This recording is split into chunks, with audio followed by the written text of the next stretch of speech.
Yeah, thank you very much. I will set up where we're at. So we're in the last leg of the try Rando relay race. We have in the upper left Taco Mage's team. They are currently leading the relay race. I was trying to do some time math, but I've been up for a long time. We'll say like they're up by like 10 minutes on the second place team, which is Possumorphus, St. Von Jester, and Freddy, respectively. And then in third place, but still in it, is going to be the Turdsman Squad or Team A. Next time I'm going to make them name their teams. And they're hanging back from first place by about 25 minutes. So that's kind of the where we're at here. What is this? What are we about to see? For that, we're turning it over to my co-commentator, the legend, the Schwann's 27. All right, thank you so much, Fitz. I am not going to attempt to do math on stream, unlike my previous two cohorts. Doing math on stream is always not fun, especially at this hour. But Final Fantasy VI Worlds Collide is an open-world randomizer of Final Fantasy VI, or as people in North America know it, Final Fantasy III, where we start with the airship. We could pretty much go anywhere in the world, and in order to beat the game, we have to unlock and defeat Final Kefka. And you do see on everybody's screen, we have the requirements for doing that. You need to recruit 6 characters, find 9 espers, and also defeat 16 bosses. So that'll be the requirements to get to Final Kefka. We also have a statue skip, where you skip out part of the final dungeon. If we get overloaded on either characters at 9, espers at 12, or checks at 22. And there's a couple of other fun objectives in there. Thank you so much, Turdsman, for obliging me scrolling through your menu there real fast. We will get a Dragoon set for killing 2 dragons, and we will get a set of breakable rods as well if we go ahead and save Sid, which is one of the bid wars for the later on race of Worlds Collide that's later tonight. We do start off with Shadow and Edgar and Strago. Little shock Edgar action, Surtek, Strago, and Rage that was on Shadow. So a little bit about the game is that the places that you are meant to go in the game are what we call character gated. So they're gated by the characters that you've recruited. You'll only receive rewards if you go to certain places. So I will sort of explain as the race or as the run is going on exactly where those places are. Turdsman is going to show us the first of said place here. Edgar will unlock the Figaro Throne check, as well as the Tentacle Engine Room and the Ancient Castle. There is a interesting setting that deviates it from the standard race flags here that we'll see in just a moment, where if you go to a world event or a check that does not have any fights in it, you will not get an Esper or a character. Instead, you'll just get a high tier item, and that was a Thunder Shield, which will be pretty nice because that'll teach us some bolt magic at a 5 times rate. Taco Mage doing a little bit more of a traditional, let's go grab some treasure chests first, because everything in treasure chests are randomized, everything in shops are randomized. We'll talk a little bit more about the randomization, as we do see an experience egg there in the shop. Possumorpheus is giving the people what we want, though, Fitz, and that's the opera scene here. A little bit of the "Oh my hero." So I'm not doing the whole thing. Yeah, no, it's yeah, nobody wants to hear that now. The audio has been swapped as is required. Oh, of course. You do get plus 20 speed for doing this quest. So not only are we doing it for the fans, of course, but he wants to get that plus 20 speed. I mean, Restreamer Rules says I think Possum just wins by default. He's the first to the opera, so forget that nonsense I was talking about, go kill Kefka. GG, already done. Yeah, that's it. Are we underestimate? Well, depends on how quickly the other two catch on. So Turdsman at another one of the free checks for Shadow, that is at Gao Manor, where we find a cat hood. Shadow also opens up the Velt Cave, where he needs to be rescued needs to be rescued in the vanilla game in the World of Ruin. And the Floating Continent, which is a 3-part check, so we do get 3 rewards for doing the Floating Continent, although it is rather lengthy because it's a rather lengthy dungeon in the original game. Another Thunder Shield there from Turdsman, so we got at least 2 of them so far, which is pretty nice. And then Fitz, what about Strago? What are the places that we can go with Strago? All right, so places we can go with Strago. Place number 1, the Fanatics Tower, where Strago's normally joined a cult. We can climb the tower, fight the boss, rescue the thing. It's there. It'll be either a character, which we can see when we walk in, or an Esper, and the usual can only use magic there. Rules apply. We can do Ebbett's Rock, where we gotta collect some coral and feed it to a chest and then fight the boss there. And then, my personal favorite, the place everyone should be going first, the Burning House. You dance with fire and don't get burned, and then beat the boss there and potentially get character, Esper, or heartbreakingly, a high tier item. Although with no free progression, the chances are real low, but still not 0, that we, do a paid check and don't get a reward. That's progression. Yeah, it's literally not a free check. You have to spend 1 GP to stay the night at the hotel. But yeah, we have also seen on a couple of screens now run away from this fight, Turdsman. Get the heck out of here. One of the options, or one of the fun options that deviates slightly from standard race flags, is that 5% of the chests that we are going to open will result in a random encounter. So both Taco Mage and Turdsman got their hand caught in the proverbial cookie jar, if you will, there. Some rename cards Taco Mage bought, so we will see some memery, I hope, a little bit later on. That's always fun. Better.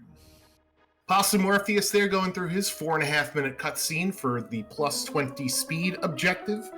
So that's a really nice one for them. So his battles and his boss fights subsequently will be plus 20 faster. That's not like a percentage or anything. That's just a flat stat.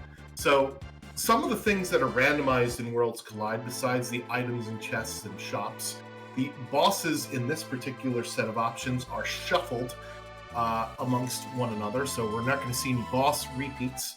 Additionally, we have the dragons shuffled amongst themselves, so they'll be different than vanilla, but you won't find a dragon in a boss spot and vice versa.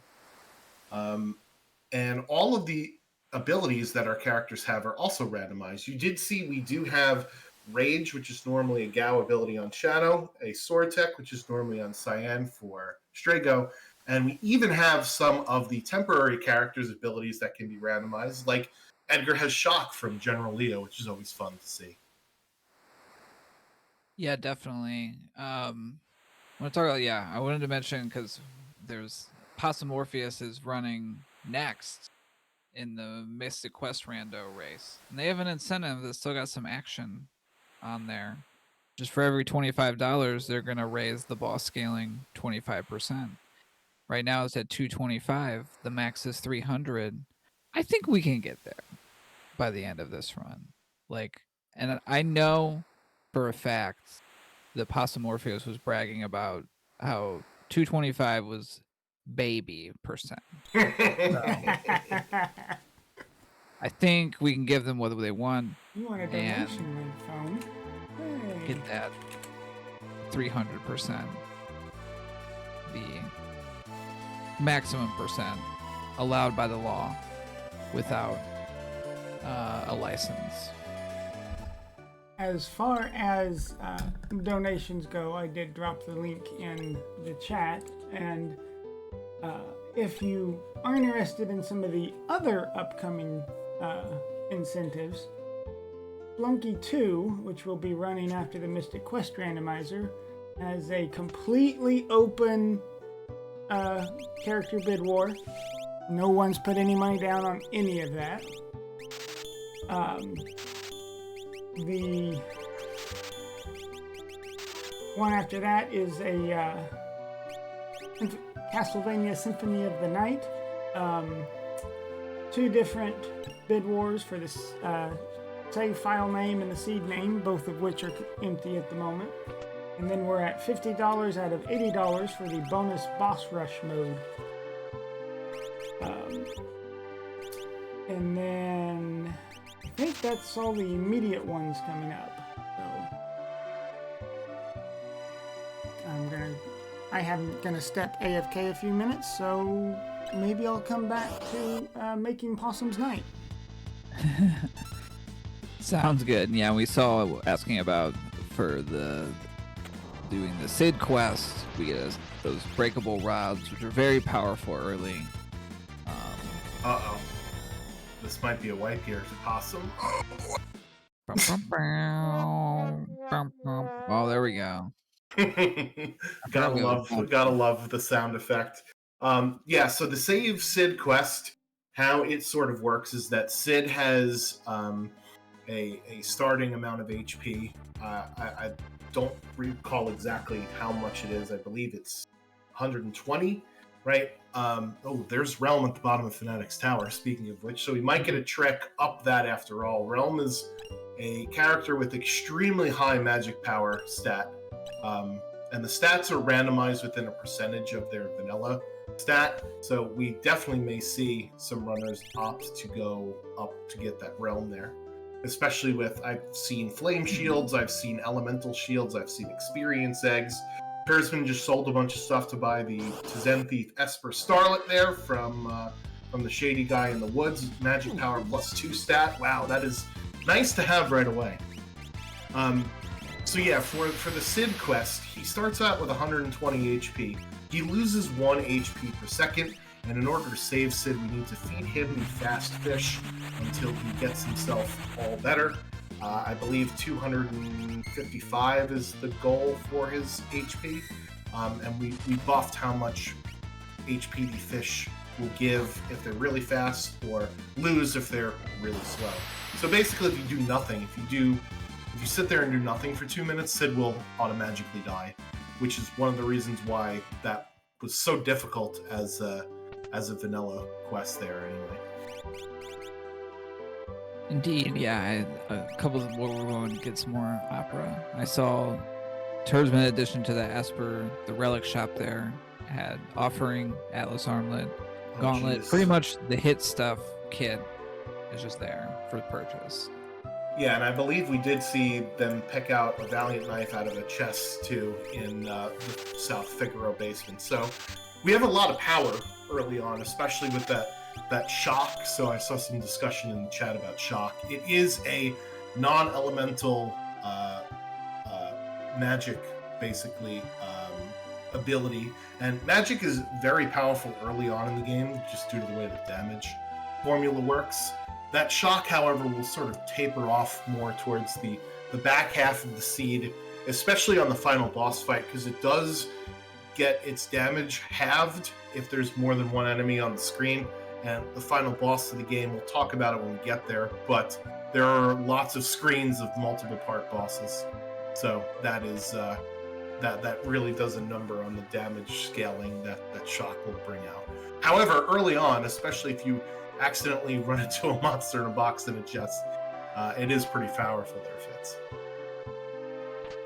Yeah, I was gonna ask, like, with the 5% chance, would you be inclined to not seek out a grind fight, because if we open 40-ish chests in like our beginning routing, we'll probably find one? Like, does that change how you kind of approach the opening game at all, or do you more like react to it if you happen to run into them early and get a couple of the levels instead of having to take a fight somewhere?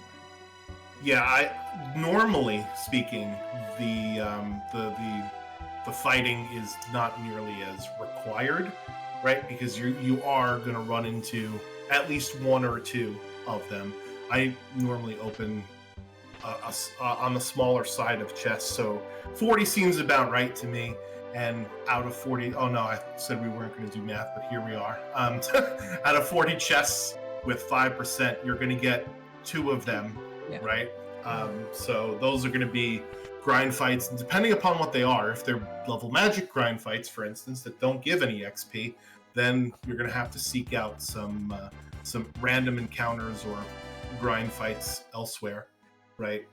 We do give our runners 3 Moogle charms, 1 for each party in Kefka's Tower, so you could leave it on to avoid those random encounters, or you could take it off and, you know, take some fights in order to get some levels here. I did notice that the scaling is based on the number of characters plus espers plus dragons times 2.5, which is slightly higher than normal.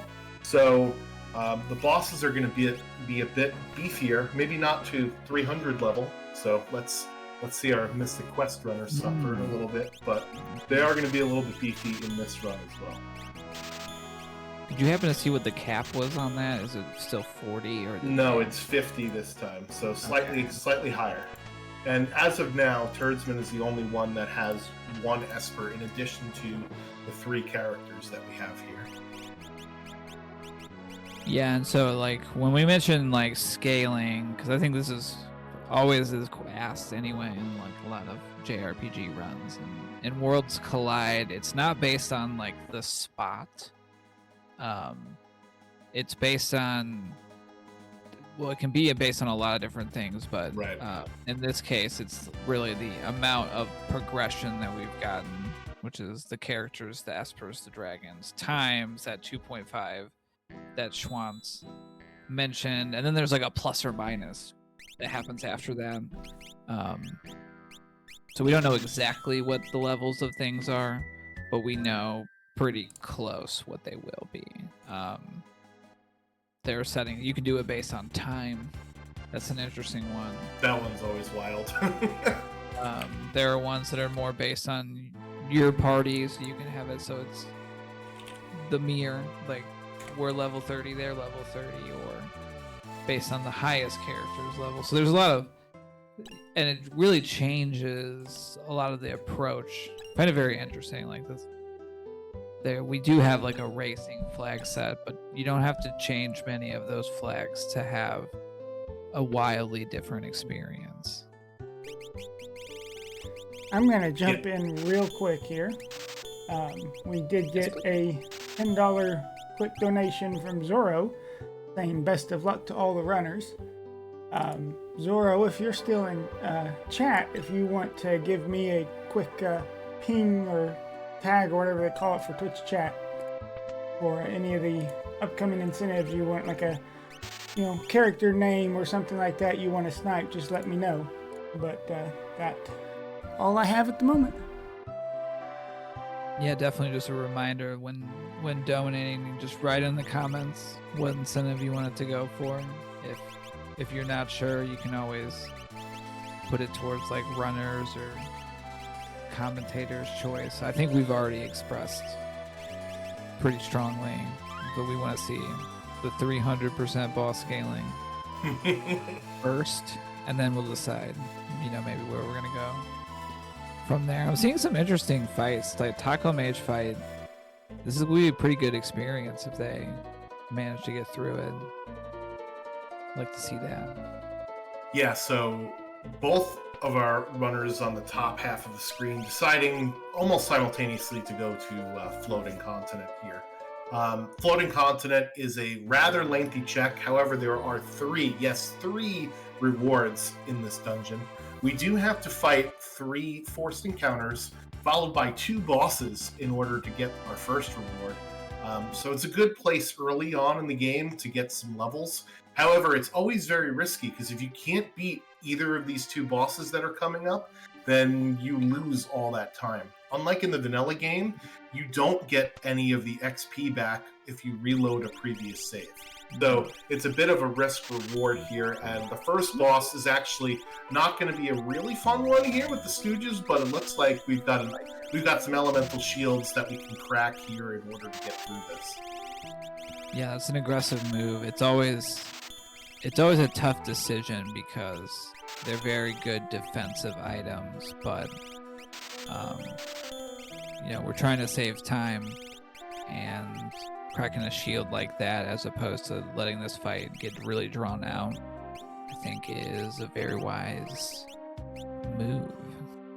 Yeah, I bet these runners wish that they had done the save sit objective to get those breakable rods, because each one of these Stooges here, Curly, Larry, and Mo, a little bit of pop culture reference from our favorite translator Ted Woolsey. They are weak to a specific element, right? Or they're based on a specific element. So having those breakable rods is going to make this fight a lot faster for Morpheus if he decides not to break a shield. However, the next fight, oh boy. The Pearl Rod would help out here on this one. Oh, for sure. Too. This is one of the bosses that I almost never hesitate to break a Pearl Rod. This one, Doom Gaze. Have Pearl Rod, use it. We have fixed dice too. Yeah, we have fixed dice for that offering. I don't think anybody can use that Valiant Knife yet. So how item equipability works in Worlds Collide is it's based on the equipment that you can use in the vanilla game. And then in this particular set of options, there's a 33% chance that somebody that couldn't equip it in the vanilla game can in this version. So somebody can use the fixed dice in this party. Normally it's just sets are in the vanilla game, so there's that randomization here. But Doom is going to be a very tough boss, especially at this low level, just because he has one of the highest HP per levels in the game. However, Taco Mage is already on the back half of this fight. There's 2 phases. The second phase gets both the reflect and the image status, so it's much more difficult to hit this boss. But thankfully, cracking yet another shield, getting through that fight, and he'll get the reward here as he bounces onto the floating continent. Yeah, I think at the lower levels that we're at right now, the front half of the Doom fight is probably the more dangerous part, because they're going to do maybe some tier 2 AoE magic and not punch as hard as they do later in the game. Oh yeah. But yeah, again, like seeing that aggressive use of resources from Taco Mage, like that second phase can draw on for a while, and just being decisive about, yep, it's time to save time by cashing this in. Yeah, so unfortunately he won't be able to learn those elemental spells, and he'll have to find another way to deal with elemental protection. It is one of those big risk reward things, right? The elemental shields and elemental protection in Final Fantasy VI Worlds Collide is hugely important throughout the run. So you are giving up a bit of defense and a bit of offense to get through what's in front of you right here. So that's the decision that Taco Mage made, and we can already see he's already almost to the second part of this, while Turdsman is still hacking and slashing and meteoring his way through this here. So I want to talk a little bit about the rage command here, Fitz, because we didn't go to the Veldt to find any of these enemies. How exactly are we getting rages on our list, and what sort of rages are we looking for? As wow, that is a sweet Esper there too. Oh my goodness. So much magic power. So yeah, rage can go on anyone. We don't have to leap. We just learn it by encountering enemies, and we get a starting range of rages. Of those, there are like a handful that are just like immediately useful and have like tier 3 spells, or like meteor. Like Retainer has shock as an ability. And then like some of them have the like physical damage multiplier, the Stray Cat being, you know, the creme de la creme of that, the Cat Scratch 4x, but you know, we can get like our Fidors for a 2x. They pair well with offerings and just high battle power weapons, and can be pretty good builds for for the end game. These bosses up here Yeah, these are pretty are rough. Yeah, Inferno's another one of those bosses you find in the final dungeon of the game. So this is gonna be another lengthy fight, and it's a 3-part boss here, which fighting fair is not fun in Final Fantasy VI Worlds Collide. So thankfully we do get at least one of those arms down here. yeah, it just does nasty AoE stuff, and like even the scaled down version of some of its moves. Like what is shrapnel? Well, it's not an elemental, so can it do stone? Is like the lower level version of that. Yeah, stone, heartburn, which is what we saw, Posomorpheus take a wipe to before, right? So a lot of not very fun things. But with both the arms down, we get a lot less counterattacks here, and Strago can start using Sword Tech 1, which randomly targets things. Sword Tech in Worlds Collide works a little bit different. The bar fills up way faster than it does in the vanilla game, making it much more useful to our runners here, and we're going to learn just a ton of spells from this fight.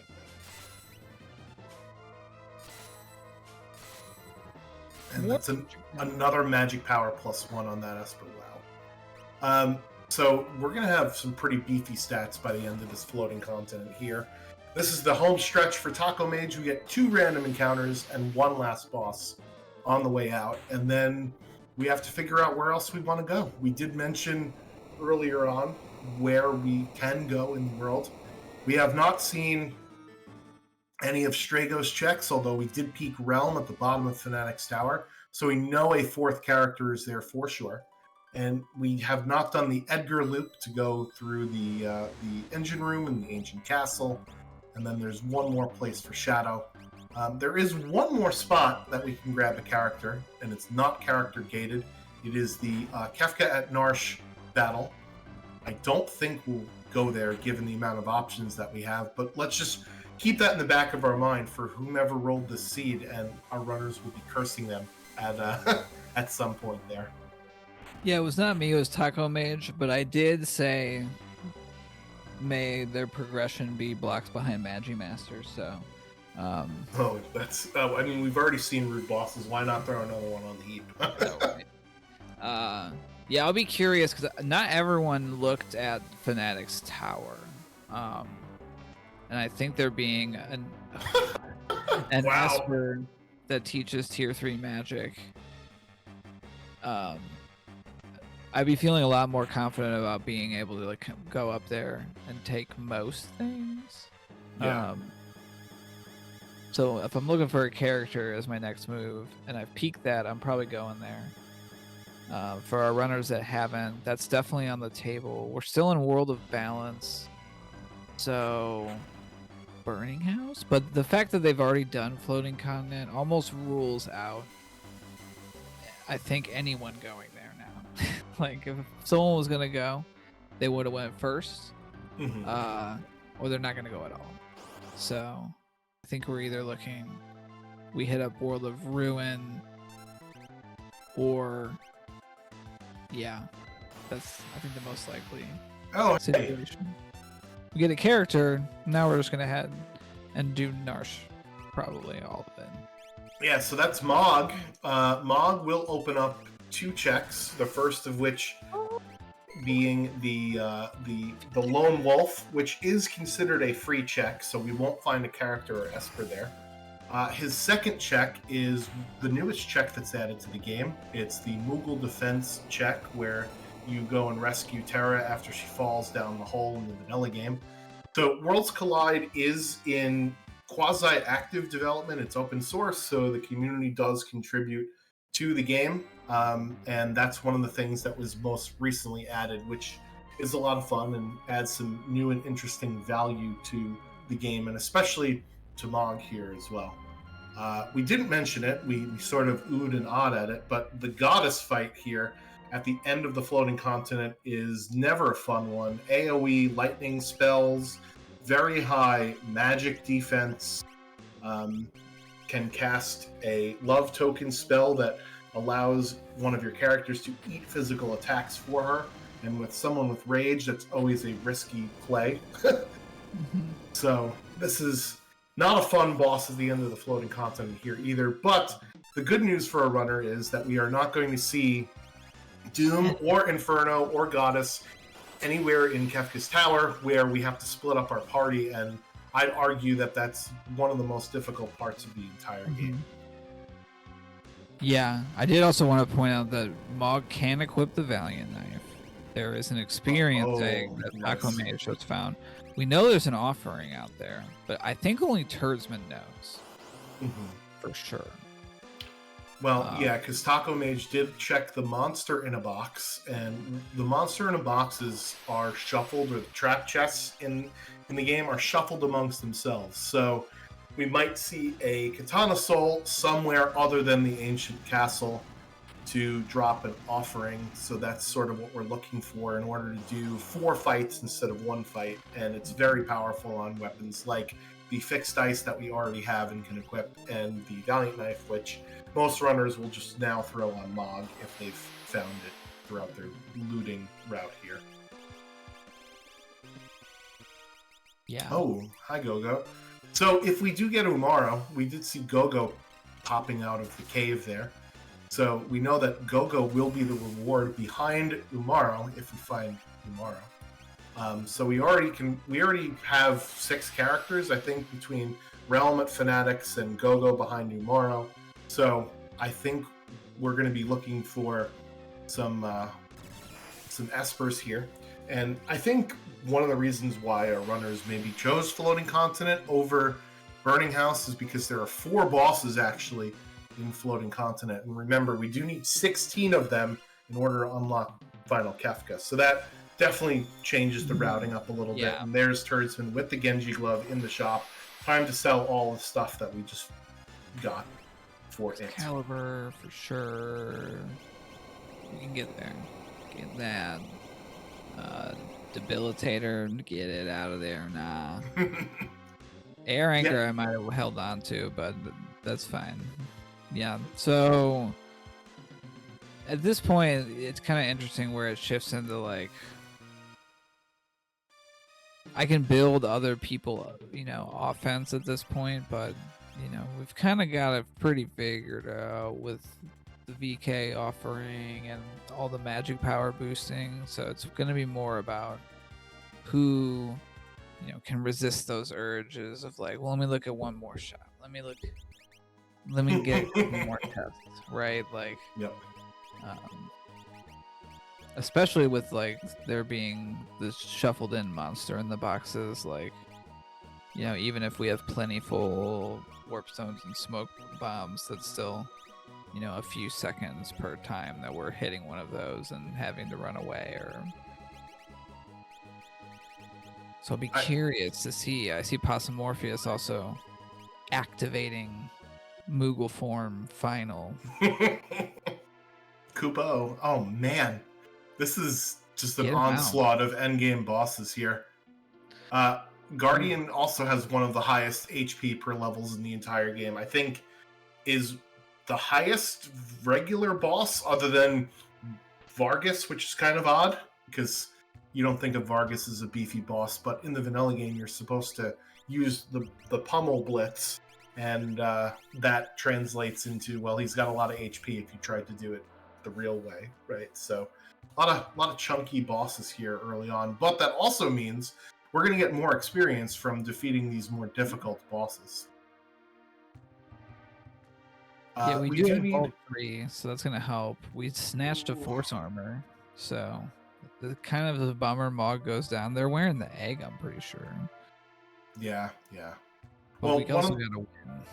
One of the problems with the Valiant Knife is it does more damage if you have less and less HP, and that, sort of makes you walk that razor's edge between am I okay and am I not okay? And unfortunately, when you die, you do not get the XP from the battle. So we'll be able to catch him up with that experience egg before long, but it always hurts to see that happen here as we do get another Esper. I think Lone Wolf was a choice between a Behemoth suit, which we eventually chose, and I don't remember what the other option is, so we'll see Possum Morpheus show us exactly what that is.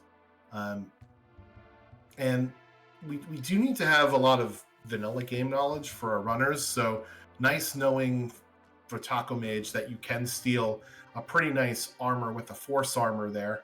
That was a Minerva that Lone Wolf is holding on to. So a bit of a downgrade there from a Minerva to a Behemoth suit, in my opinion. Yeah, We can go get that if we want, though. of course. But like, they're definitely hoping for that. It's like, oh, I hope this is Asper, right? Like that's we're always choosing progression over a Minerva unless So in this weirdly specific stuff happens. Like, oh, then I can get Merton online if I have one more. Right. In this flag set, remember, we don't have any progression at any free checks. So Lone Wolf is considered a free check. So we wouldn't get an Esper. We wouldn't get an Esper there, but I think we're looking for a build for Edgar now, right? Although he does have the magic power plus Espers, Edgar can equip all of the big swords naturally. He could also equip all of the big spears naturally.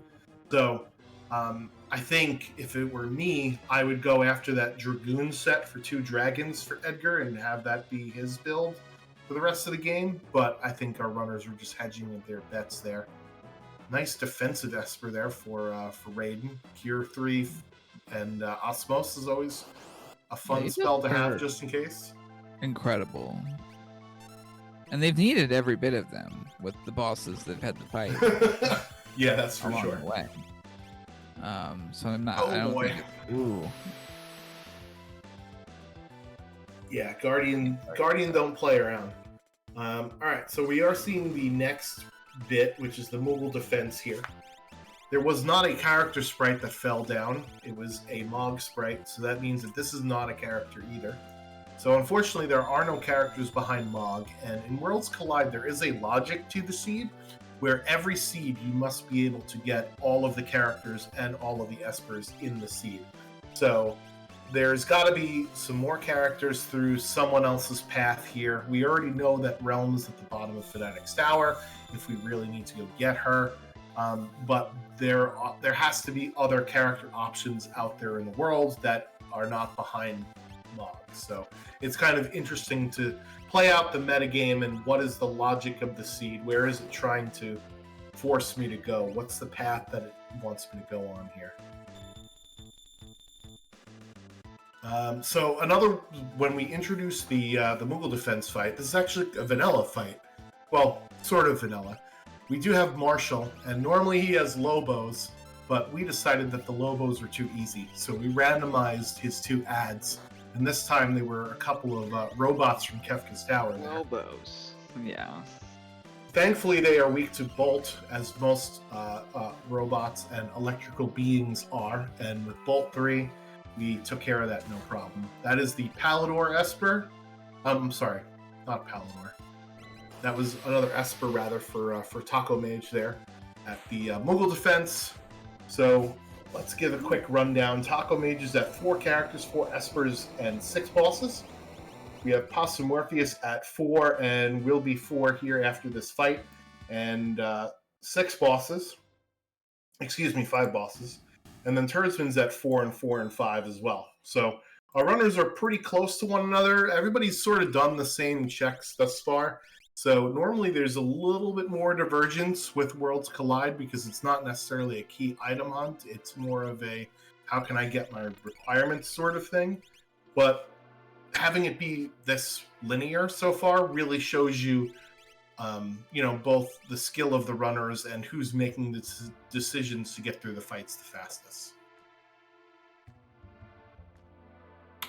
So the rage list, for those of you that are curious about it, you can actually go into the skills menu and it will show you what the rage does. That's one of the quality of life features we added to Worlds Collide. It won't do it in battle, but it will do it in the regular menu. And Rain Man does Bolt 3 or Gigavolt. It's basically the same animation, it's just a different name. So that is a pretty powerful rage early on. One of the interesting things about rage, as Fitz mentioned, is it allows you to get access to some very powerful spells very early on in the game without having to teach it to your character. The issue is you, one, have to remember what rages do what, and secondly, sometimes it will do the fight command instead of the thing you really want it to do, and you lose control of your character. So that's a bit unfortunate. Also a bit unfortunate, an Ice Dragon here in Fanatic's Tower with only ice spells for that one character, but thankfully we have Fire 3, or Tre Fuego as it's affectionately known in the community, and this should be no problem. Yeah, no problem at all. And like finding those early magical abilities are often very useful because magic level is not as weighted in its damage formula relative to its stat magic power versus physical damage. Levels are really the driver of that damage formula, with like vigor and the like weapon power being like a lesser factor, and so a Bolt 3 can really make a level 3 character be able to take out stuff that's, you know, level 8 or 10 in a way that like a level 3 character with an Illumina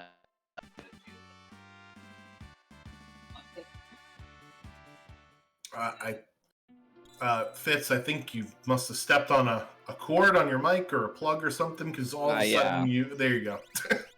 Plug yourself back in. Get juiced again. got it.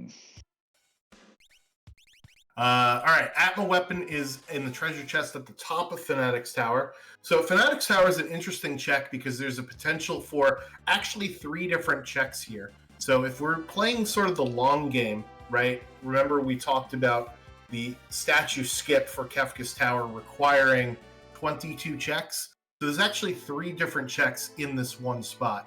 You get that reward at the top, you get the dragon, and then you get the reward at the bottom, which we know is going to be Realm here. This is actually a way more difficult boss than you think it is, because Narapa has innate reflect on them, so we can't actually cast a spell directly onto them. I don't know what the heck we're going to do here. Meteor? Break stuff? But we can't use... Oh, we have Raiden. Ooh, this should be fun. Yeah, we don't have access to Rage. Remember, this is the Magic Tower. So let's see if we get lucky here with this Raiden summon. This boss is susceptible to instant death. So let's see if we could dice it in half. There it is. Really nice heads-up game knowledge there from Taco Mage, because that could have been a very bad situation there. Because I didn't see anything else other than quarter. or maybe breaking rods, right? Because rods will go through reflex. So really nice. I do see in the chat we could have also summoned Palador. I don't know if we would have done enough damage with Palador to make it worthwhile. Palador basically is a full party jump. So your party will get 1 attack each. And I don't know if that would have been enough to kill that particular boss. Possumorpheus is in the Veld Cave and does see a shiny stone on the ground, and we do have Kefka at Norish. So, not that Kefka, but... Kefka in cave. Kefka in cave. So this is a pretty easy fight, all things considered, though, so this will be an Esper for them, no problem. Turdsman is doing the Edgar loop, so in order to get to the Ancient Castle, you first have to unlock it via the engine room. So that's what we're doing now with Gerard in the vanilla game. And Taco Mage pulled a Genji glove out of one of the random hotel rooms there at the Fanatic's Tower. So we'll see if we get a second weapon option. I know we received an Atma weapon at the top. Maybe that'll be something that Edgar can use. All right, let's see what Realm's got for us here. Realm with lore. So lore is an interesting ability in Worlds Collide. You don't necessarily have to have the lore user witness the lore in order to learn it. Anybody can learn the lore ability. And we do start in this set of options between 6 and 8 starting lores. So we're looking for a few of them towards the bottom, Quasar, Grand Train, just to see if we have some good ones there. So we may have to wait for a menu here. However, Possumorpheus is a man after Fitz's heart in the Burning House, or as it's known, the Casa del Fuego here. Yeah, I mean, I would say, like, the runners kind of all gravitated towards some of the more favorable, either dense checks like a floating continent, where you can get a lot accomplished. Like there are all those encounters, but we're generally trying to get levels at some point in the run anyway. And so like the path they made made sense, and then where we saw the divergence was like, well, everything that's left on the board is like kind of maybe mediocre. Yeah. So The beginning was sort of self-explanatory, right? like which sort of direction am I gonna go? Like I think Posomorpheus was like Bell Cave is peakable, so it was actual progression.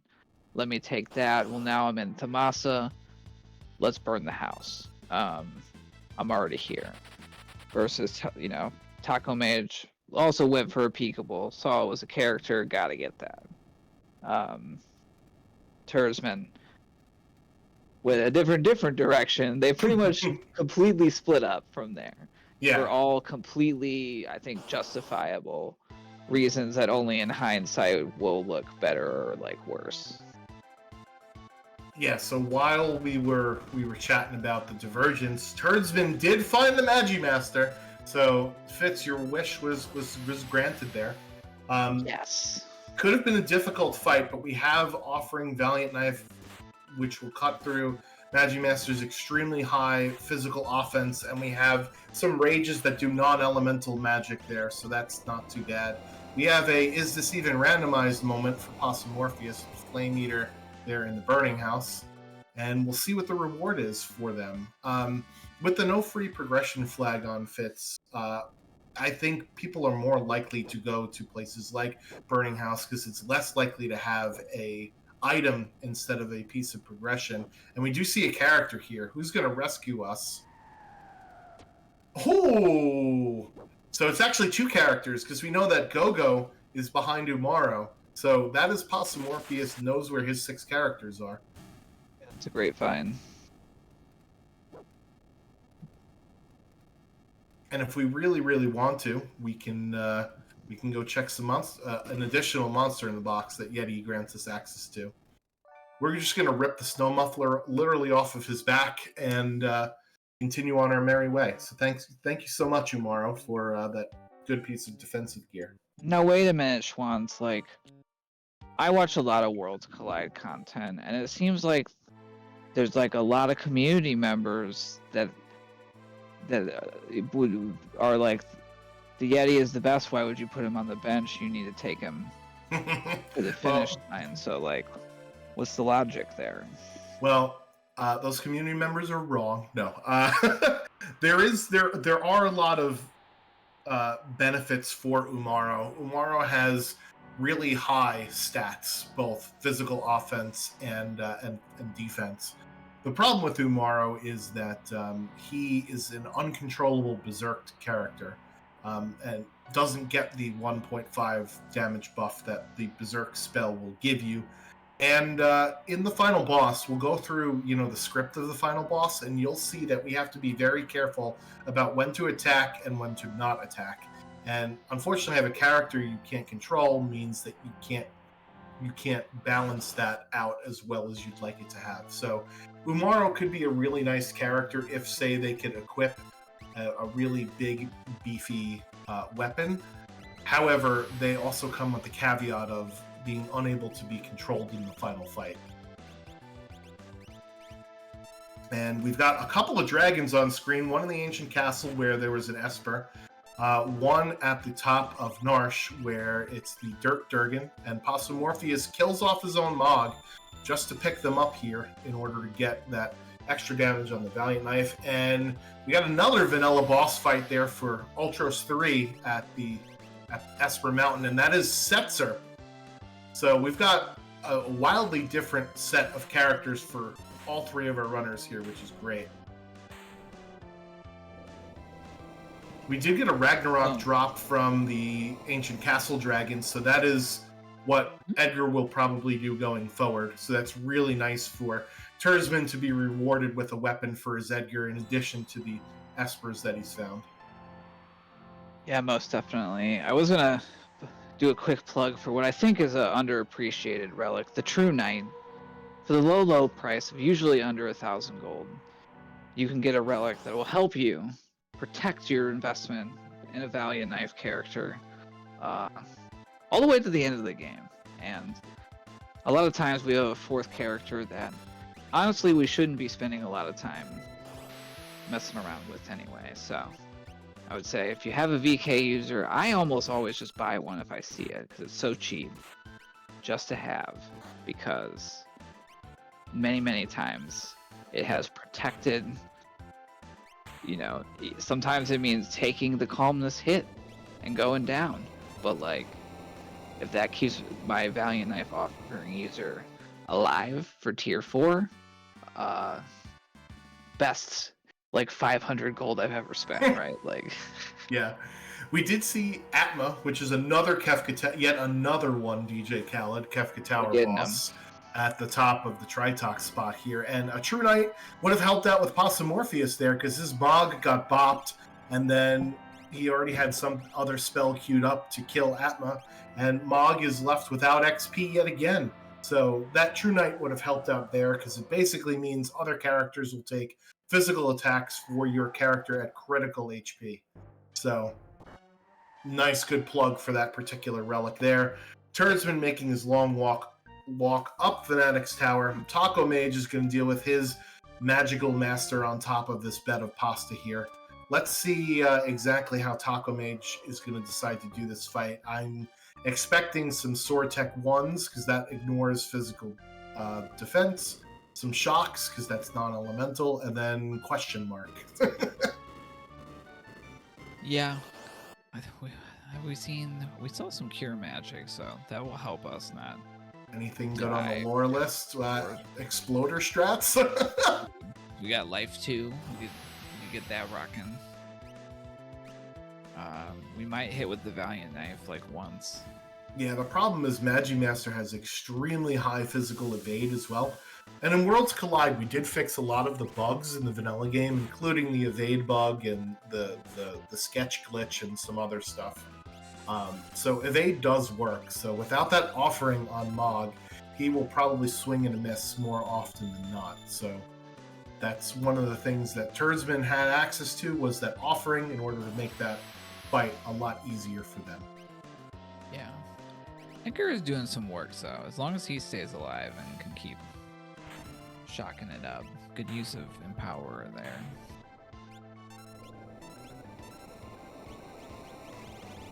Haydn was around, but didn't stick around for very long. The offensive levels are very high already at this point.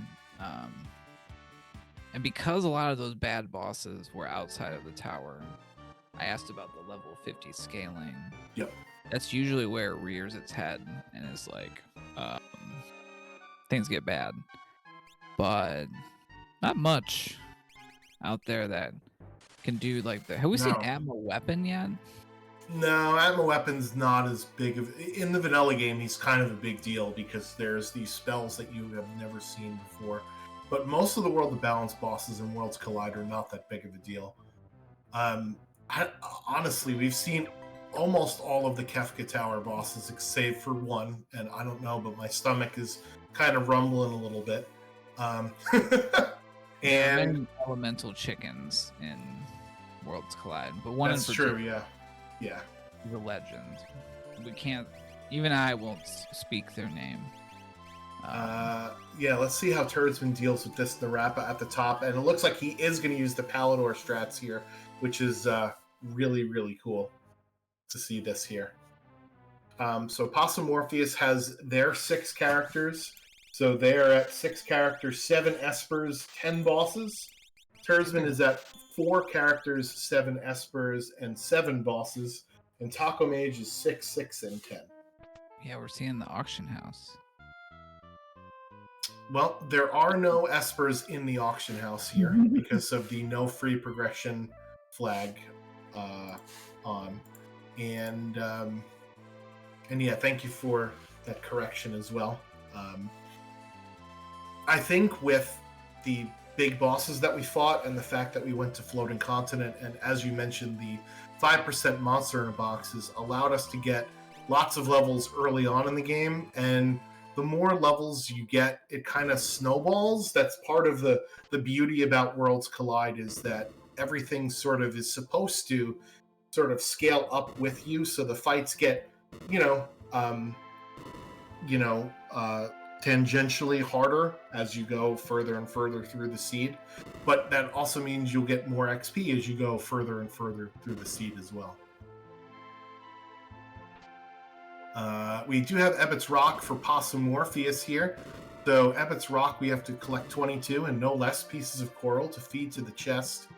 And then we get another boss fight. So this is a pretty I mean, I would consider it my favorite of Strago's checks, if if that's a thing. I normally don't find it too long. It's a lot less frustrating than it used to be, because now when you get 22 or more coral, you automatically get teleported to one of the 3 static rooms: the entrance, the save point, or the boss room. So it definitely helps out on the back end there.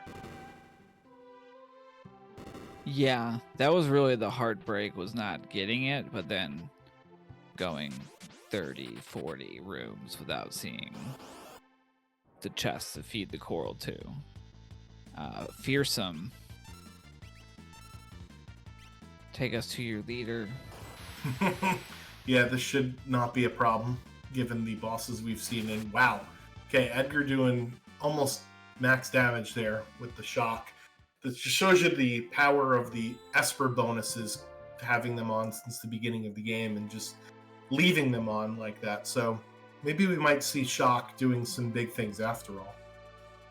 Yeah, having a +2 from like single digit levels, I think, you know, Possum Morpheus recognized.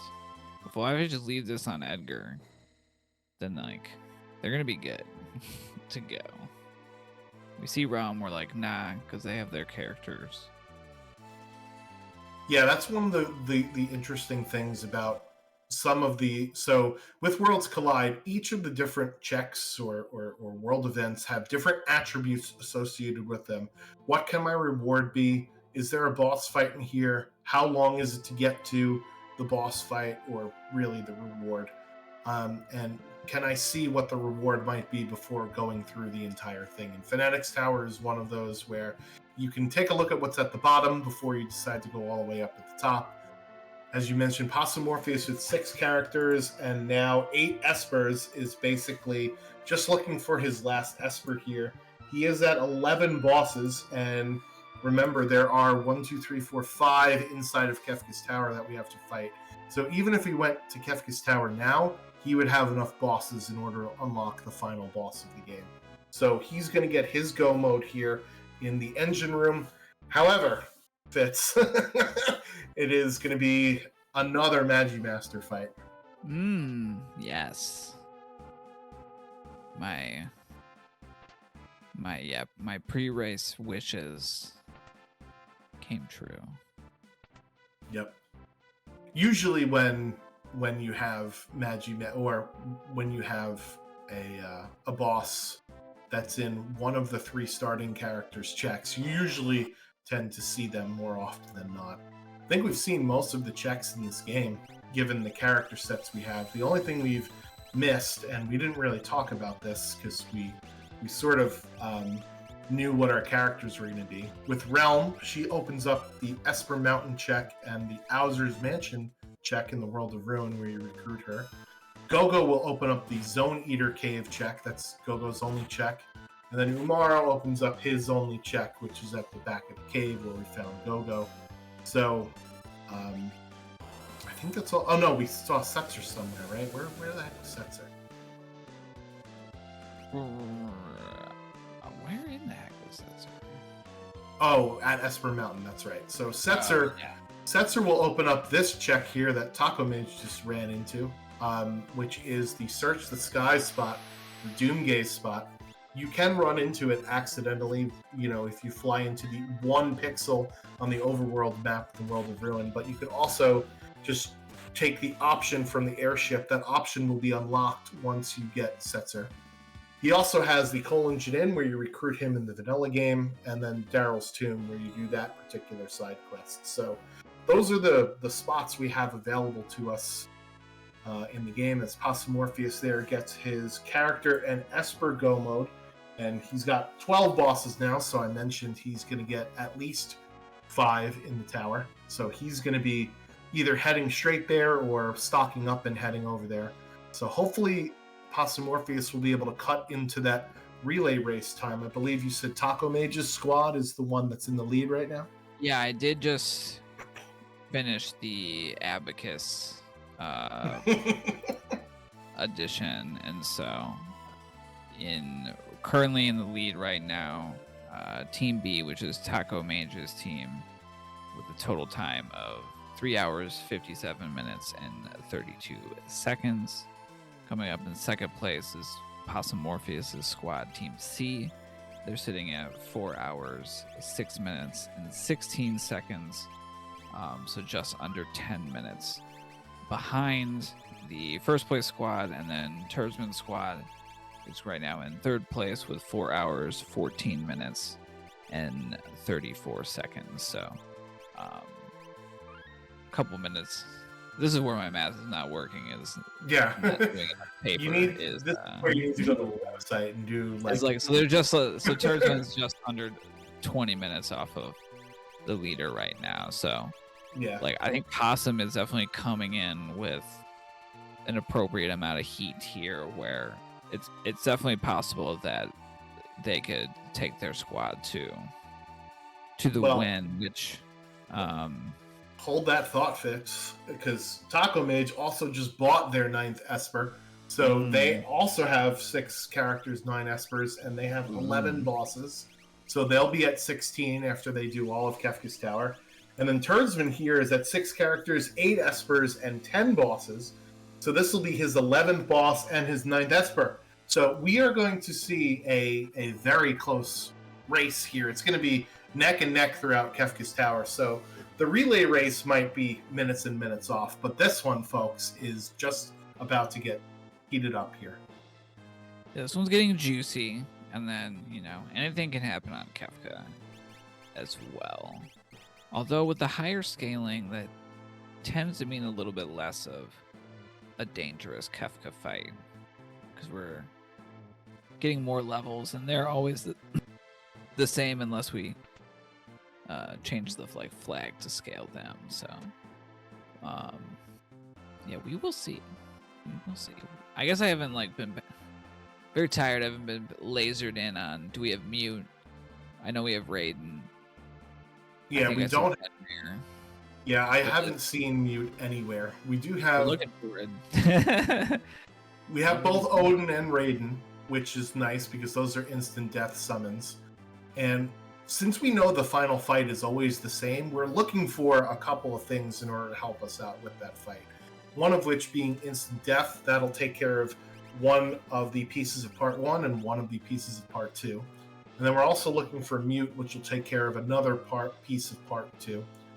And we're looking for a protection from an instant death attack on tier 3, which I have not seen anything related to that. Normally that is Fenrir or Golem or Life 3. I've seen Life 2, but I haven't seen Life 3. So that, to your point, Fitz, is probably going to be the bottleneck of this seed, is who gets through Calmness and tier 2 the fastest with all of the different things you've got going on here. Ooh, I have an email for this. And it is Welk here, so let's not hit the shell. I hate to see this boss in Kefka's Tower, just because you fight it with a reduced party, and if you don't do enough damage to it fast enough, it'll go inside the Gru hole, and that just wastes everybody's time. So, not fun. A thing I noticed as Tersman was shopping it up in World of Ruin Zen is I think the same relic shop that had the offering is also where the Atma weapons are for sale. Is also wow. where Minervas are for sale. Oh, jeez. Which Realm and someone else in their starting party can wear. And so it was like, man, they got real mad after they got lasered by Kefka. And it was like, all right, you guys are going to Kefka's Tower. We got the stuff for you. Yeah, so the shops were buffed for this particular flag set. They are normally randomized, shuffled plus 20% random. In this case, they are 40% random. And what that means is that 40% of the items that you would normally see in a shop get shuffled or get swapped out for literally anything else, right? And normally what that means is there are more high-end things in the shops than not, because most of the time you can't find high-end things in shops. So that could explain why we see that really, really nice shop. Possum Morpheus there with some really good strats. I wanted to point it out.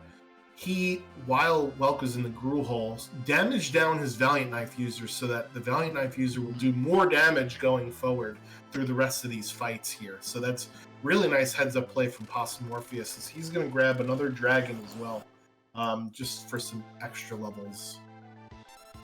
Yeah, so we did see in the chat Phantom. Do we have Phantom as one of our espers? I didn't see.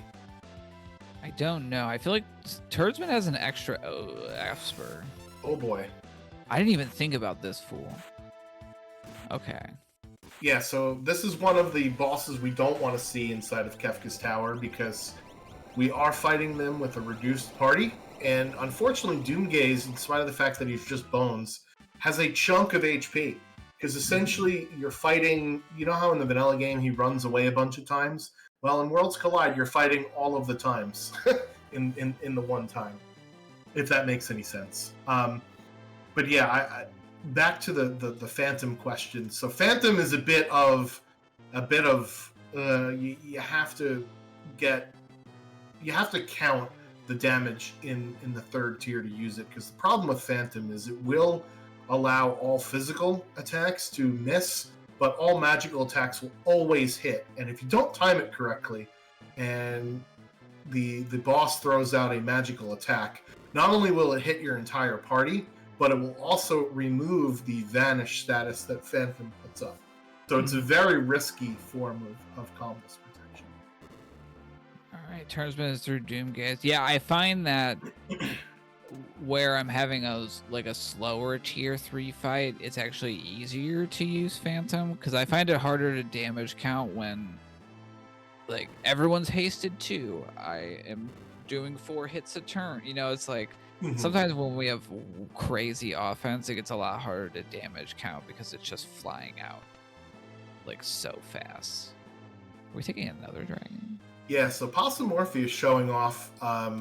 You can actually lower the switches for the middle party if you do a party. If you cycle so that the switches hit again a second time, it will actually lower the gates, and that's how. If you ever need to get out of Kefka's Tower without a warp stone, that's how you do it. It's not fun, but there is a way out, and it looks like he's taken on another dragon, and that has allowed Taco Mage to continue onward through Kefka's Tower, fighting Vargas and the Apple Toilets, the Ipoos at the Guardian spot here. So only 4 more bosses for Taco Mage to go. Make it up 3 now, actually. I feel like I'm in Monty Python. 4. No, 3. 3 more bosses to go. Yeah, and I feel like on Possum's side, like we saw Mog spend a decent amount of time napping at the end of some of the bosses in the mid game, and so I imagine that may have been a okay, well, let me make that up pretty quick. Yeah, he's a little behind everyone else, but yeah, he'll be in a good spot by the end of these 2 bosses. You kind of want to be in the mid 30s for Kefka's Tower in order to fight some of these bosses. So Possum Morpheus does have more than enough levels here. Meanwhile, Turdsman is fighting. A little bit of trouble. Nope, not anymore. Never mind. Yeah, our Dabbit Yeti can do fun things, especially when he eats, green cherries.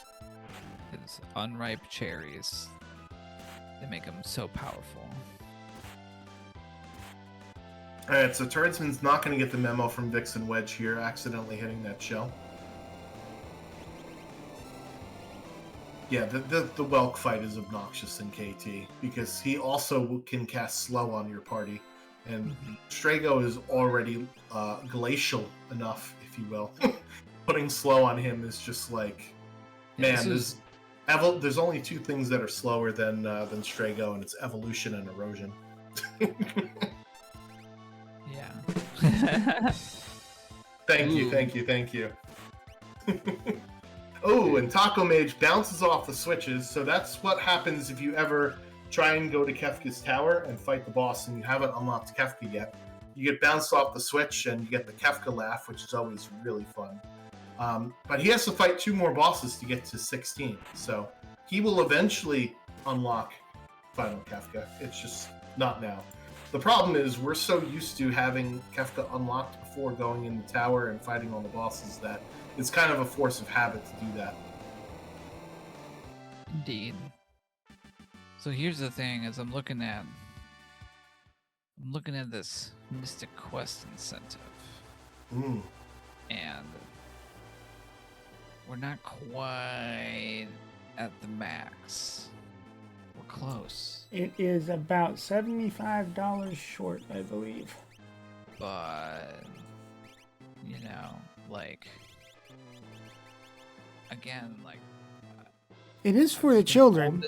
25. That's baby percent. We need to get up to at least children percent, which I think is. We're doing a toddler percent now. Because that's what I want to see, and like I'll make the commitment to actually like watch it for a bit before I fall asleep, because I want to see it live for sure, but we're gonna need some help from That's right, people chat. out there. If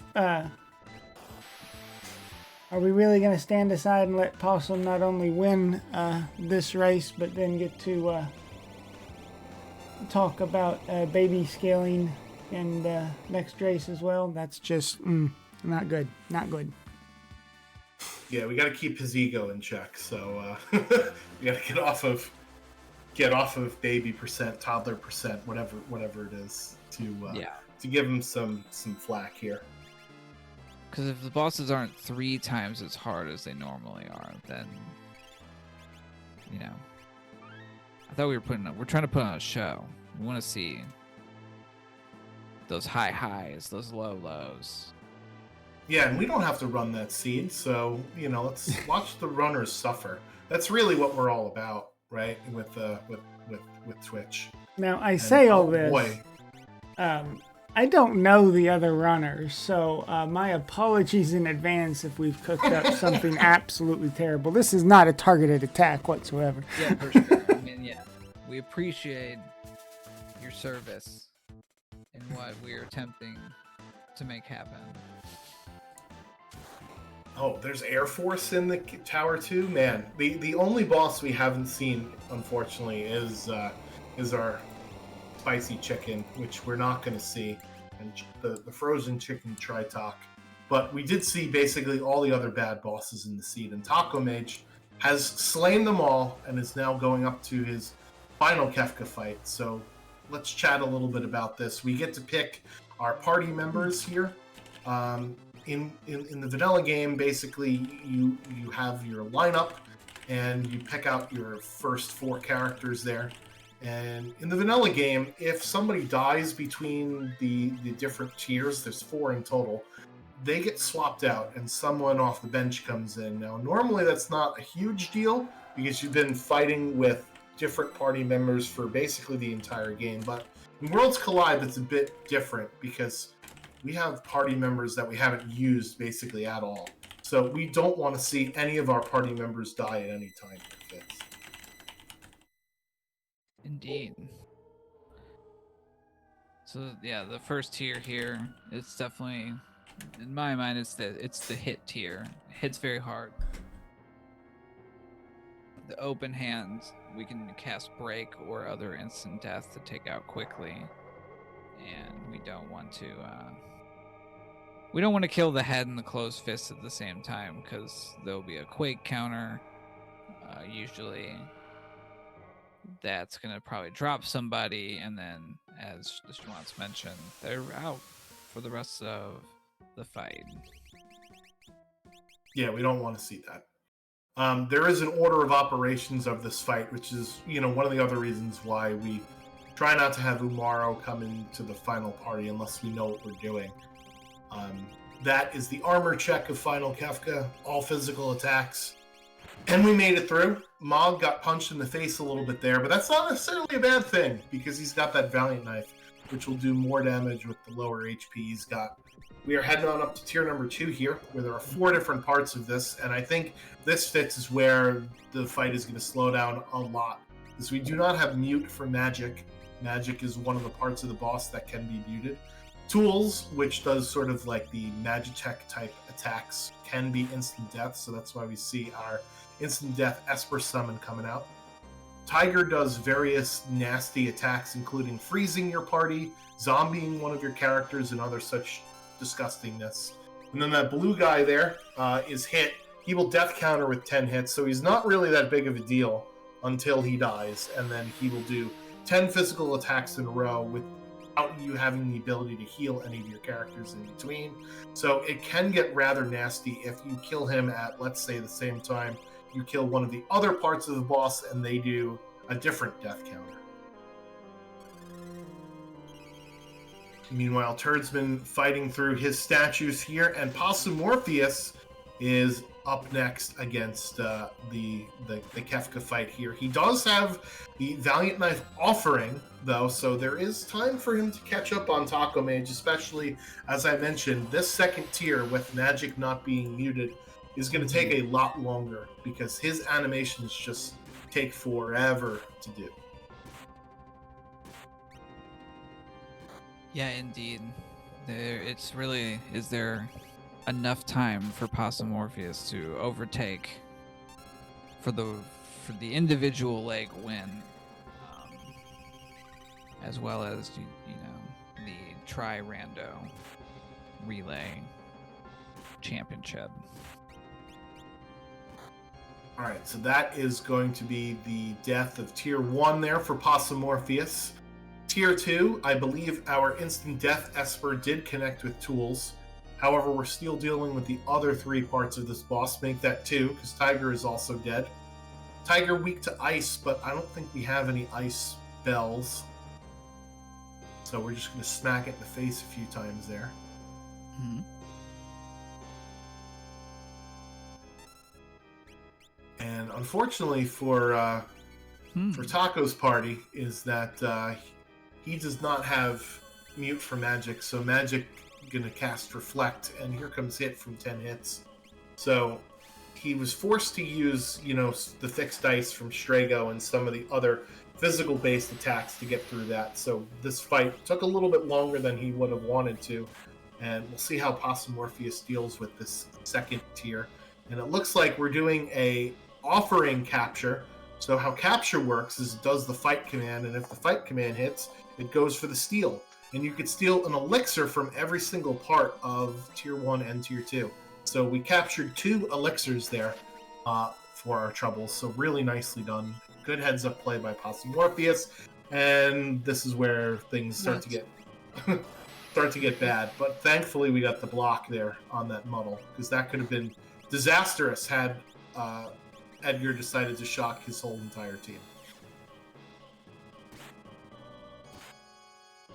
Maybe it's just I have bad luck with muddle, because I just don't feel like I see the misses. I don't think I see it.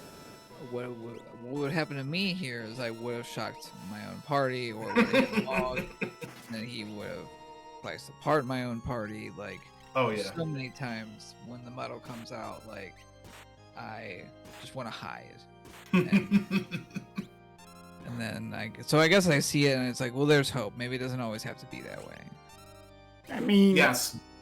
So one of the things that we did see a couple of force armors get dropped, and those will give you plus 50%, I think, magic evade. So it allows some of those spells to miss more often than not if you're wearing that particular gear. Go ahead, Sunflash.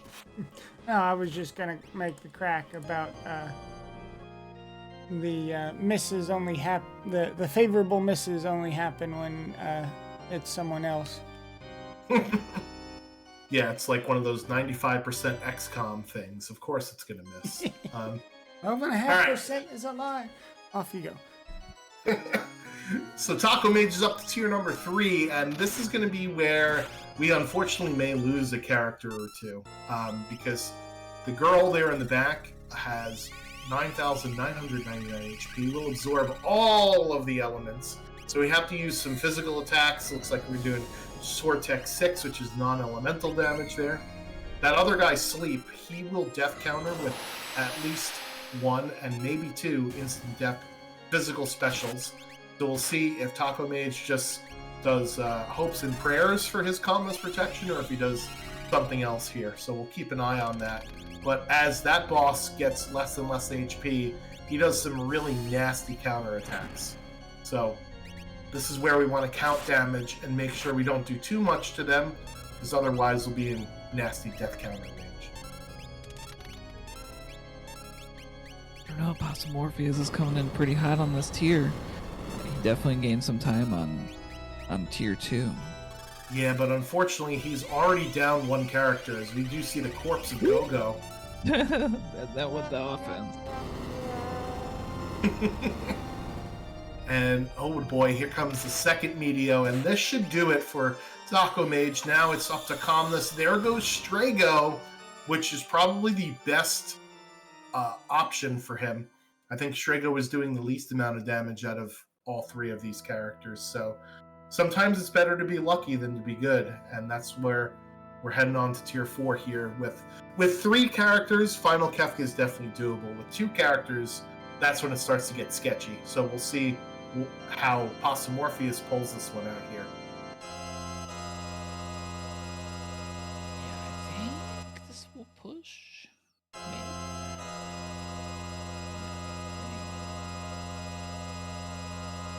Yeah, this is where that counting damage will come into play.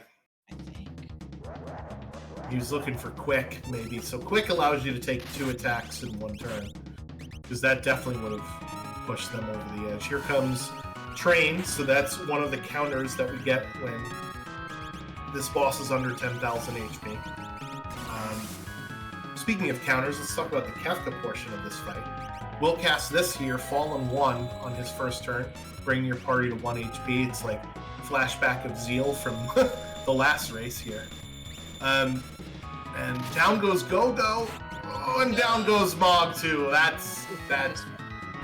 is coffin meat nail right there. Yeah, get those violent. I mean, Edgar is shocking pretty good. No, he's got an Illumina too.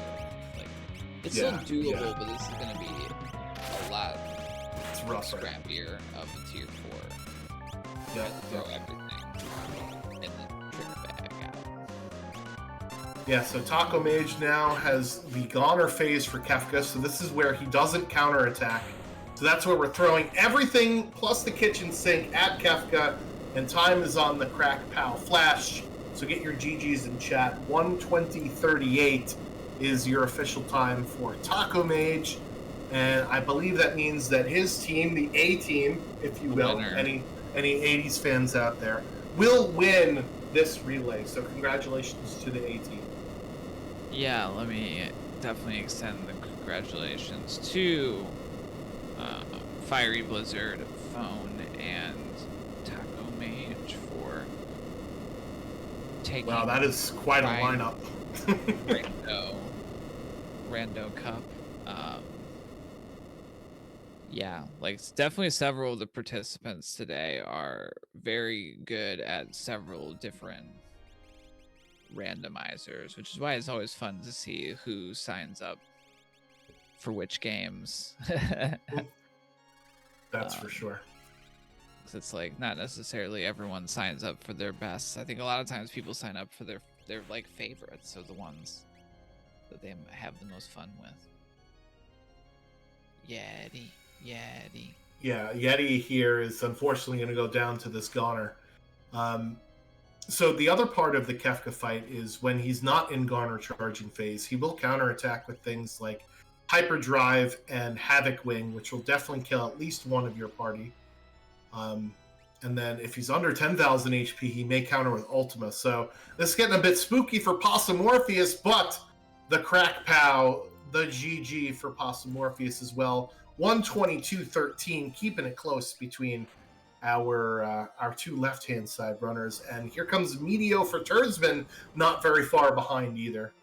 Let's bring Taco Mage in for a little interview here, portion of the race.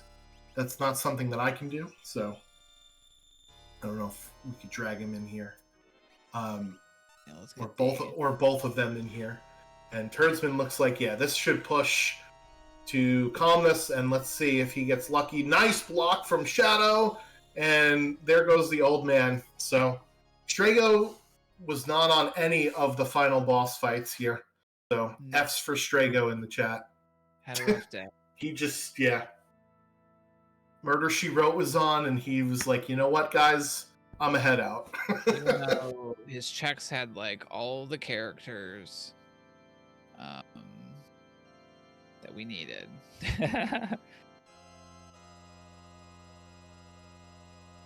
Yeah, well, sometimes it's not necessarily about what you bring to the very end. It's about the journey along the way. And here comes the final Kefka fight for Turdsman as well. We'll see if we can get we can get this damage down. Again, he's got his Valiant Knife offering user, so I don't anticipate this will be too much of a trouble for him. This is not going to be as edge of the seat clenchy as it was for Possum Morpheus here.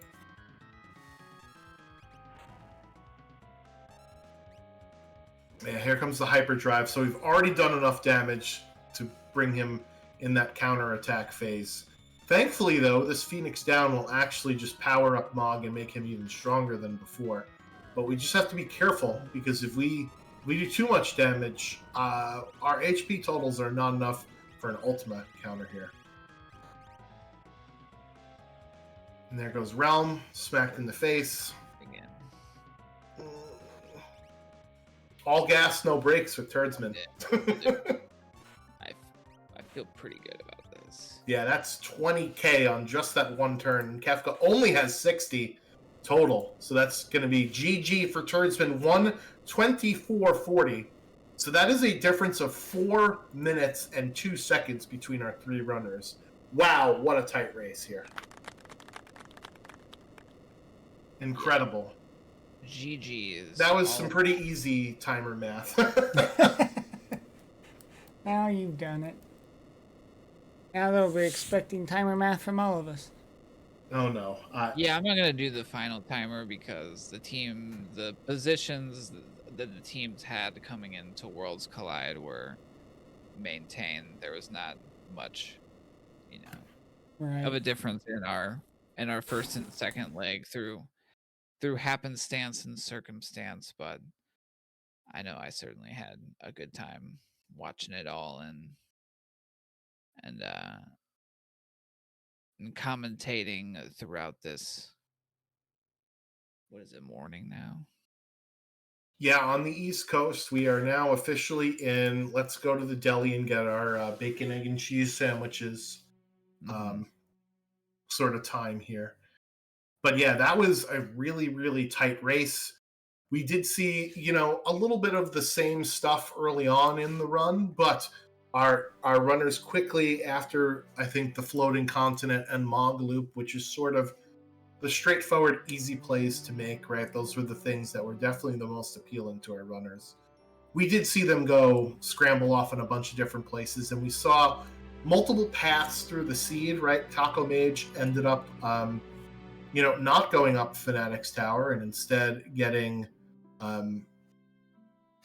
some different characters there. They ended up with Realm and I'm sorry, they did go to Fanatic's Tower to get Realm and Setzer. Possum Morpheus did not go through Fanatic's Tower, instead just getting Umaro and Gogo there. So definitely a different, couple of different routes through the seed, and that's one of the great things I love about Worlds Collide is that there isn't really one way to solve a seed. Sometimes there is, and sometimes it's pretty linear, but for the most part, you can sort of make up your own route as you go. And we had several different final party compositions. Some people had Ragnarok, some people had Illuminas, most people had the Valiant Knife offering, but you sort of get what the seed will give you, and you try and figure out how to make it win based on what you've got here. So really, really nice showcase of the game, I think, overall, which is what we're kind of here for, and to raise some money too, of course. So we did some of that as well. We have made quite a dent in it. I am going to... I see Possum and Taco Mage are sitting in marathon waiting. We've got a little bit of time. I don't know if they want to... All three of those want to hop in and chatter real quick or not. Yeah, we'll ask them some questions. That's always fun. Do I need to pull you guys in? I'm assuming I'm going to pull you guys in. Here we go. Click, click. GG, everyone. Yeah, GG's all. GG's. Yeah, thank you. GG's. Yeah, so that was a bit of a fun one there. Our shops definitely delivered on the plus 40% random with, experience eggs and offerings. And Turdsman, I know before Kefka's Tower, you bought a bunch of different stuff in that one shop. Oh, yeah. There's Minervas in all in the same town and things like that. So let's start off with you, Turdsman, here. So what was sort of your approach to this seed? We did see a couple of fun objectives, including the speed for the performing the opera and the breakable rods for saving Sid. What was sort of your strategy about how to approach this run? The objectives were interesting. I think the rods, the breakable rods, I took that a lot during my practices, but that was usually because I didn't have something else that would be really consistent. And since we started with Shock Edgar, I was like, all right, well, I just have to find some earrings on him, and then I'll be pretty fine for most things that I'm going to run into. And I, the chests with the monster in a box are spooky, but I still want to do South Figaro. It's still a good run with a lot of chests in it. It's got shops. I should have done World of Ruin. I didn't think about that until later, but so that turned out great. Got a lot of good equipment out of there. Got a couple of shields to learn a few easy spells, and thought, hey, let's just go to Floating Continent, right? That seems... I don't want to do Burning House, so let's go to Floating Continent. And that was just where all of the power was. 2 Magic plus 2 Espers, Fire 3, fantastic. So from that point on, I was just, rocket sled to victory. But I just kept worrying that something was gonna come up. And so that's why I kept looking for better armor, went and bought those Minervas, bothered to try to learn cure spells on people in the middle of the Moogle defense, stuff like that. I was just really nervous, oh, this is going great. That can't, that's not right. Well, I would have thought that all of the bad bosses on the way to the Floating Continent would have been the alarm bells, but yeah, we still did not yet know that Fitz's prediction of Magimaster and the Seed coming through. So thank you, Fitz, for willing that into existence there. Speaking of Burning House, Possum Orpheus, that is where you went in order to find a little bit of a different route through the Seed than our other 2 runners, getting Umaro at the back of the Burning House. It's a strange place for a Yeti, huh? I mean, he's fire retardant, right? That's part of the snow armor and the Yeti armor, and he can just stand there and take it, right? Maybe. Yeah, I thought you were doing it for the theme of the marathon, so for the South Carolina Burn Victims Fund. But we did find a Yeti in the back of the burning house there, which meant we also found Go-Go. So you knew pretty early on that you did not have to go chasing characters. You were just looking for espers at that point. Yeah, and that's kind of what drove me to start doing like peekables and cheaper checks, and saw Fanatic's Tower and noped out and went to the engine room, and it was like, oh, okay, cool, that's not a character, let's go there. Peeked the auction house pretty early because I think it was at like 6-7, and there were no espers in the auction house, and it was just one of those that was like, all right, well, where are my espers? We'll figure this out. And I was just like going as fast as possible to try to make up time from the start, because that -3 minutes from those level question mark magics hurt. So I knew I had to do something a little different to try to catch up, and I think I almost got there. Yeah, that's just unlucky when you get your hand caught in the cookie jar kind of thing. Taco Mage, meanwhile, decided that we did find a bunch of elemental shields early on. He decided to burn a couple of them up there on Floating Continent. What was sort of your philosophy to using those consumables? Was it, wow, this is a really tough boss, let's just make this not nearly as tough, and I don't care about the magic or elemental protection I'm going to get? What was sort of your thought process there, Taco? Essentially that, and a little bit of, all your items are consumables, they are resources, and if you don't use them, you're losing time. So, and that's something that I think most of the Mega Elixir runners will say, is that if you can break a shield and finish a boss in 10 seconds instead of a minute, then that's 50 seconds and a shield that you probably aren't going to need that much later on. And since I already learned the T2 magic from it, I was like, okay, it's time to break these. Let's just get through these fights and get through them fast. Yeah, absolutely. We did see, I think, Possumorpheus, you did go through the quest of saving Sid for those breakable rods as well, so I think you had that sort of on your mind of using your resources where you could, right? Yeah, until I died without saving, and so when I died to the level I did not realize that was. Yeah, I lost the rods, and so I was like, well, time to pretty much YOLO through the seed now, because we lost those resources. Let's just try to play smart now, but also go really fast. That makes way more sense when we saw, like, hey, let's use the Pearl Rod now on the Doom fight in Floating Continent, stuff like that. That's just a bit unlucky and unfortunate for you there. I even said before the race, I learned my lesson in practice, so one seed of this I ran. Clearly I lied. Listen, in Worlds Collide, everybody knows this. The only way you learn is the hard way.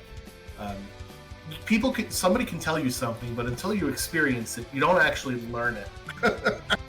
Sometimes you got to experience it like 5 or 6 times, honestly. Yeah. So, Tursman, how about the bosses that we saw in this seed, and how did that sort of affect what your routing was going to be? Because we did see eggs and we did see some tough bosses, but they also give out a lot of experience. So, did that impact sort of what your routing was going to be, knowing that you might not have needed to, let's say, go do Burning House or some of the longer checks that we had? Yeah, I think with a lot of these, you're running into the monsters in a box along the way, so it's kind of worth it to try to, see if you can't get through 1 or 2 of those to get a bit of levels under your belt, because it really helps to try to get 1 or 2 bits of progression before you start really getting experience points, because that just, it increases the amount that you're going to get out of it so much. So, trying to get a little bit more scaling first was pretty important, and then, having breakable stuff. I really regret not snapping a shield on Goddess, honestly. Could have saved a lot of time on that one. Yeah, I can understand. We did have things like Shock and Meteor, which were non-elemental AoE things we could have done, but that's how it goes sometimes. Fitz, do you have questions for our runners as you're doing the math calculations behind the scenes there on the relay race? Yeah, I mean, we definitely I haven't done the final official math. But um, oh shoot, yeah, heading into this race, Taco Mage's squad was in the lead by around 8 minutes, and so they added like another 2 minutes to that. So they are the winners. I would argue everyone that participated is the winner. So yeah, I don't really have any additional questions. I did want to thank everyone that was involved in all the legs of the race. It's definitely overnight a little bit more of an ask to get people to volunteer to stay up and race. So definitely appreciate everyone that signed up. My co-commentators. I'm probably gonna sign off here myself because the bed is calling. Yeah. It's late. That sounds good to me. Thank you, Fitz, for putting in the effort to organize this and to also bring everybody together. So we'll let you get some sleep, and then I guess we'll go around the room real fast and sort of talk about what are the things you like about Worlds Collide as a game, and then we'll throw it back over to our wonderful host here to introduce the next marathon race, while I'm padding out time here, hoping for donations to some of the incentives that we've got. So we'll start with our winner here, Taco Mage. So Taco, what's your favorite thing about either playing or watching Worlds Collide, and why people should get into it for themselves if they liked what they saw? As far as the randomizer itself, I would say the best feature of it is actually the objective system. It's a very unique thing, at least to my experience within the randomizer sphere. It lets you, as a flag creator, which I like to do a lot of dabbling in flags, and I run a weekly async that's kind of about dabbling with the flags. There's a lot of creative space there, and that's on top of all of the other customization you can do with it.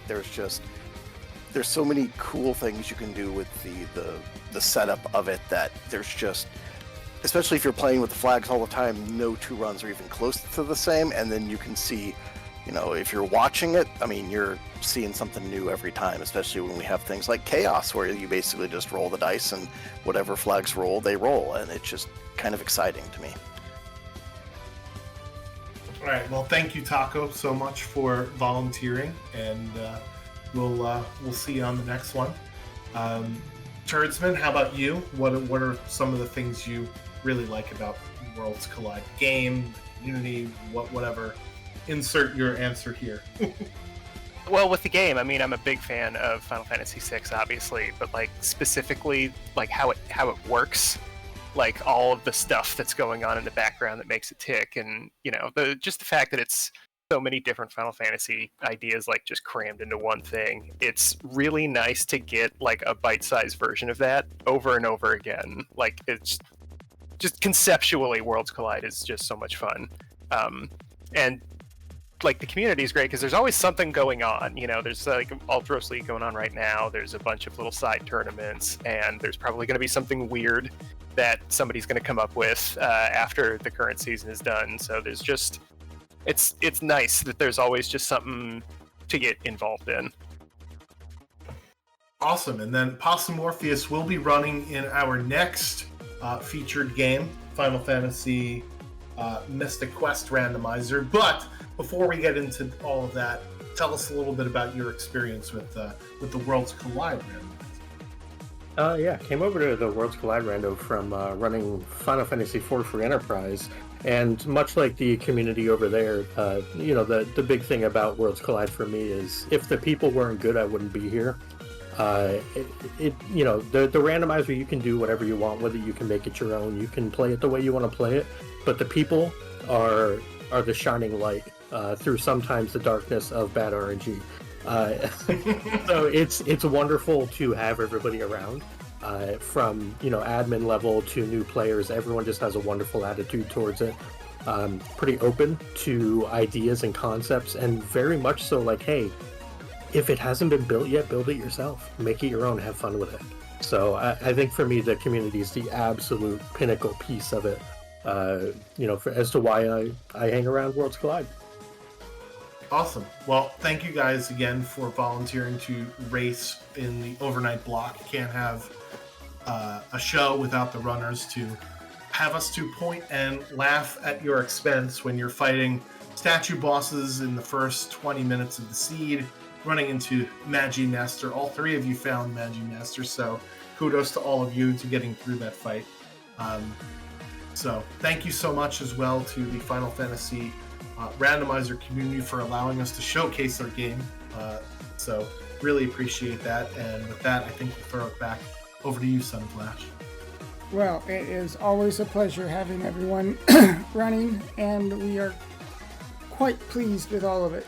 I am going to go ahead and go dark here. Okay, not sure what my stream tried to die with, but that's cool.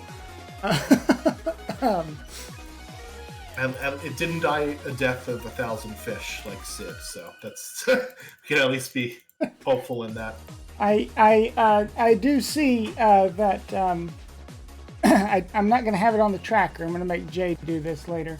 But for those waiting for the Mystic Quest randomizer that is coming up next, we have a $25 donation from 10 that says, donating so I have less fun in my race. Put this towards the Mystic Quest boss scaling. And that would put us at $50 short, except for the fact that Tybolt 2010 just jumped in with $50 and says this is going to the boss scaling. So unless my math is incorrect, I do believe that that is going to put the Mystic Quest randomizer at max boss scaling for 300%. So, ladies and gentlemen, we got him. Awesome. You're welcome, Yay. Possum. It is okay, though. We did specifically have a seed vetted by someone in the Mystic Quest community for the 300% in case it got there. So we're good. We've been told it's beatable. So 2 thumbs up. Okay. Good to hear. With that being said, I'm going to go ahead and we're going to chill out here on the waiting room for a little bit here until Jay and company are ready. So it has been a fantastic couple of nights. Thanks for coming on and making this overnight bearable.